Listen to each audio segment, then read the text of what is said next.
Antoine Olivier, j'ai 55 ans. Je suis vigneron depuis toujours, à Centenay, petite appellation du sud de la Côte de Beaune. Un domaine familial qui a été créé, enfin, héritage familial, mais réellement créé par mon père à la fin des années 60 et que j'ai repris en 2003. Aujourd'hui, on exploite un peu plus de 16 hectares de vignes sur la côte chalonnaise et la côte de Beaune, un certain nombre d'appellations, et très très spécialisé en blanc. C'est 12 hectares et demi sur 16 uniquement pour du chardonnay. Certifié bio depuis 2023, mais dans une conduite bio depuis une dizaine d'années à peu près, mais maintenant officiellement certifié, donc on peut en parler pour la prochaine récolte. Enfin, la récolte qu'on vient de faire, 2023. Parce que je suis né dedans. Alors, d'une certaine manière, j'ai été... ouais, mon père m'a conditionné pour que je devienne vigneron, parce que dans son esprit, il fallait que ses enfants reviennent travailler. Et puis en même temps, c'est aussi quelque chose que j'aimais. J'ai passé mon enfance à être derrière lui, j'ai passé mon enfance dans les vignes. Et ça c'est comme tous les ados, j'avais des grandes prétentions, je voulais faire tout à fait autre chose, etc. Et puis en fait, il était un moment où ça s'est imposé comme une évidence. C'était le métier que j'avais envie de faire. Voilà. Et que j'ai toujours envie de faire. Fatigue un petit peu maintenant, mais ça reste sympa quand même. C'est ce que j'ai expliqué en présentation, bio, avec donc je reste sur le niveau du bio, quelques intrusions avec un peu de biodynamie, sur l'utilisation de tisanes de plantes, de choses comme ça, mais j'ai pas suffisamment de temps pour vraiment me consacrer à ça. J'adorerais vraiment me recentrer complètement sur la viticulture, progresser encore sur la base du bio, voire de la biodynamie, des choses comme ça, mais c'est très chronophage. C'est aussi des investissements non négligeables, hein, où tout est à prendre en compte. Le seul truc, c'est que voilà, je manque un peu de temps pour ça, mais c'est pas dit. Ma fille m'a rejoint depuis 2 ans, elle commence à monter en puissance, à prendre de plus en plus de responsabilités.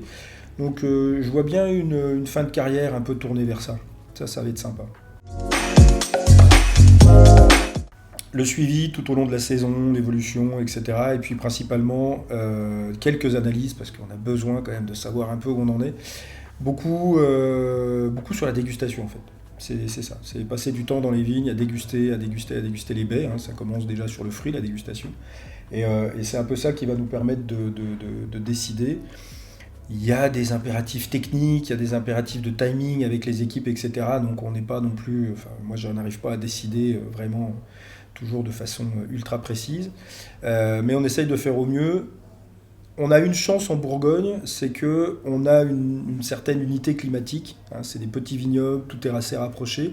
On n'a que 2 cépages, donc tout mûrit à peu près en même temps. Voilà, aujourd'hui, le domaine, c'est ce que j'ai dit tout à l'heure, un peu plus de 16 hectares. On achète aussi des raisins à l'extérieur qu'on vendange, donc on sait qu'on a un temps limité pour vendanger.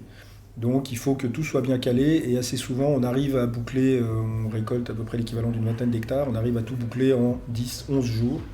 Mais il faut que les choses soient particulièrement bien calées. Parce qu'on sait que de toute façon, il y a un moment où on risque, sur des millésimes comme on vit en ce moment avec des grosses chaleurs en fin de saison, on a parfois des risques de surmaturité. Donc il faut être prêt au bon moment et il faut accepter de décider de commencer un tout petit peu plus tôt à certains endroits pour ne pas finir trop tard à d'autres. Il faut toujours essayer de jouer et trouver un équilibre. En revanche, sauf exception, on sait que tous nos terroirs mûrissent d'année en année de la même façon. Donc on a un cycle de ramasse qui est quasiment tout le temps le même, parce que je sais que ici ça va être mûr en premier, là c'est plus frais, ça va attendre un peu. Donc c'est à peu près toujours le même cycle. Alors pour les rouges, je suis dans une logique... une de mes acheteuses m'a surnommé, a dit que j'étais de moi que j'étais un vinificateur feignant, et j'adore cette définition.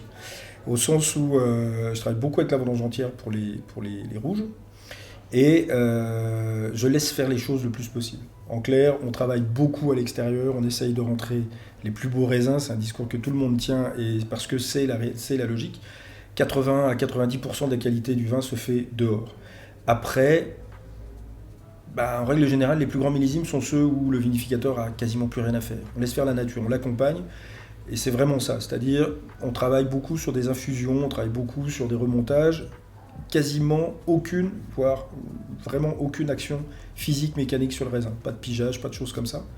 pour essayer d'avoir, moi je suis un fervent du Bourgogne, de la finesse et de l'élégance des Bourgognes rouges.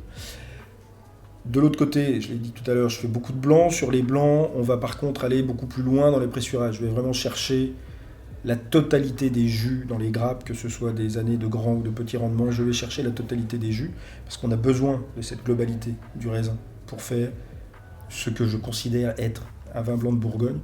Donc il faut qu'on ait toute cette matière-là. Donc beaucoup de pressoirs, des pressurages très longs, très lents, mais on va chercher jusqu'au bout. Ce qui sort, c'est sec. J'ai besoin de tout ce qu'il y a dans le raisin pour essayer de faire quelque chose. Et après, même chose. Des fûts, du temps. Le meilleur outil du vigneron ou du vinificateur, c'est le temps. Jamais se presser, laisser faire les choses. Même chose, alors 100% fût, tout est élevé en fût. On envisage de faire des essais sur d'autres types de contenants, mais j'étais pas complètement prêt et je me suis pas donné le temps. Mais je pense que ça va être quelque chose qu'on va mettre au programme de 2024. Et tous les vins sont élevés à minima 12 mois en fût, et puis il y a encore une période de au moins 6 mois en cuve derrière. Par exemple, on a commencé les mises en bouteille seulement du millésime 2022 la semaine dernière, et ça va se prolonger jusqu'en mai-juin. Donc on laisse vraiment le temps de faire. Et puis on a une nouvelle gamme qu'on a mis en place depuis 2 ans, où là on est sur une logique d'élevage encore plus long, avec des élevages où on arrive jusqu'à 18-20 mois pour certaines cuvées en fût, et ensuite toujours cette petite période de 3, 4, 5 mois en cuve pour que le vin finisse de s'affiner, et mise en bouteille à 24 mois. Donc là, août 23 par exemple, on embouteillait cette gamme qui s'appelle Origine 21. Donc on a besoin d'un peu de temps. Là, les 2022 par exemple sont toujours en fût, ils vont être soutirés sans doute au printemps pour une mise en bouteille à la veille des vendanges 2024. C'est toujours cette logique-là. Du temps, encore une fois. Une dont je me souvienne encore, et il y a déjà un petit moment, Bourgogne à ligoter, domaine Ramonet à Chassagne. Si mes souvenirs sont bons, on avait 18 ou 20 ans et c'était les vignes du grand-père qui étaient plantées dans des premiers crus. Je crois que c'est un des plus grands aligotés que j'ai jamais vu. Je m'en souviens encore de celle-ci. Bah, chartreuse, un médicament. toujours la chartreuse, tout le temps. Oh, champagne, toujours. Souvent. Puis le champagne de tous mes copains qui sont là. Une petite préférence pour Jérôme Deshours, j'adore. Alors, la première cuite involontaire, j'étais enfant, je suivais mon père pendant les vinifs et juste avec les gaz et les odeurs, je suis rentré, j'étais cuit. Je sais plus quel âge j'avais, je m'en souviens pas. C'est les histoires familiales, ça fait toujours rire la famille. Première vraie cuite, si je me souviens, les parents partis pour un dîner avec les parents des copains. On avait 12-13 ans et on s'est pris une cuite avec des petites mignonnettes d'alcool divers et variés, je sais pas d'où ça sortait, on a pris une cuite avec ça. Ouais, 12-13 ans. La première d'une très grande série. Je vais en citer 2 ou 3, dont certains d'ailleurs sont ici ou représentés par Geoffroy. Et je vais rester en Bourgogne parce que c'est la région que je connais le mieux, et alors que je sais qu'il y a des tas de gens qui travaillent à merveille partout. Pour leur engagement, parce que j'ai tendance à les qualifier de moines parfois, tellement ils sont focus. Je dirais Olivier Lamy, Jean-Marc Vincent. Et puis, ouais, je vais rester là-dessus. Olivier Lamy, Jean-Marc Vincent. Mais sinon, la liste serait trop longue. Il faut toujours que tout soit terminé avant que j'ai commencé.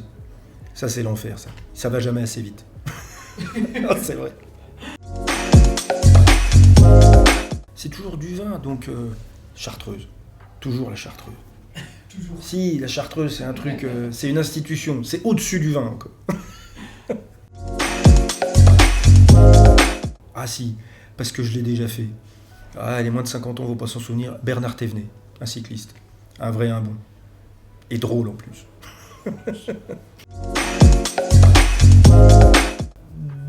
L'une des dernières contrées un peu sauvages dans l'hémisphère nord, comme l'Islande, l'Alaska ou des choses comme ça. Non, en plus l'Islande, l'Alaska, ils ont trop massacré avec le pétrole, etc. C'est un des endroits où je suis jamais allé, où j'ai envie d'aller.